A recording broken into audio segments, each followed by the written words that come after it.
ગમે તેટલા સારા કપડાં પહેરો ને, ભલે રાજના કપડાં પહેરો, કપાળમાં ચાંદલો કર્યા વગર ઘરેથી નીકળતા નહીં. ભગવાને આ સંકેત આપ્યો છે.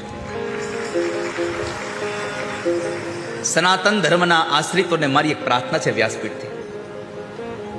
હિન્દુ ધર્મના તમામ આશ્રિતોને મારી પ્રાર્થના છે વ્યાસપીઠથી કે પુરુષો તમે સવારમાં ઘરેથી નીકળો ને ત્યારે કપાળમાં એક કંકુનો અથવા તો ચંદનનો અથવા તો ભસ્મનો ચાંદલો કરી અને ઘરેથી નીકળવાનું રાખજો. જો હિન્દુના તમામ દીકરાઓ કપાળમાં ચાંદલો કરીને નીકળે ને તો વિધર્મીઓની તાકાત નથી કે હિન્દુ ધર્મની સામે કોઈ જોઈ શકે. ક્યારેય ના જોઈ શકે. પણ આપણે તો કપાળમાં ચાંદલો નથી કરવો. કપાળમાં ચાંદલો થાય, ગળામાં તુલસીની રુદ્રાક્ષની માળા પડી હોય, કોકના કેવા હું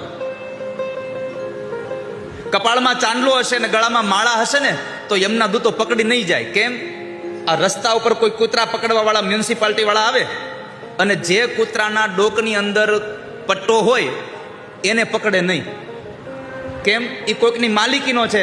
એમ જો તમારા ગળામાં તુલસીની માળા હશે તો કહેશે ભાઈ આ તો વિષ્ણુ ભગવાનનો છે, આને ન લઈ જવાય. તમારા ગળાની અંદર રુદ્રાક્ષની માળા હશે તો કહેશે એ આ તો મહાદેવનો છે, આને ન લઈ જવાય. અને જો કાંઈ નહીં હોય ને તો ડબ્બામાં નાખીને લઈ જાહે. માટે નાખજો ગળામાં માળા, કપાળમાં ચાંદલો કરજો. અને ખાલી એમને માળા પહેરવી ન ગમે તો હોનાથી મઢાવજો, પણ પહેરજો વાલા ભક્તો. કોઈકના બનીને રહેજો, નગુણા ન થઈએ હાવ. કપાળમાં ચાંદલો કરજો વહાલા. અને ત્યાર પછી ભગવાન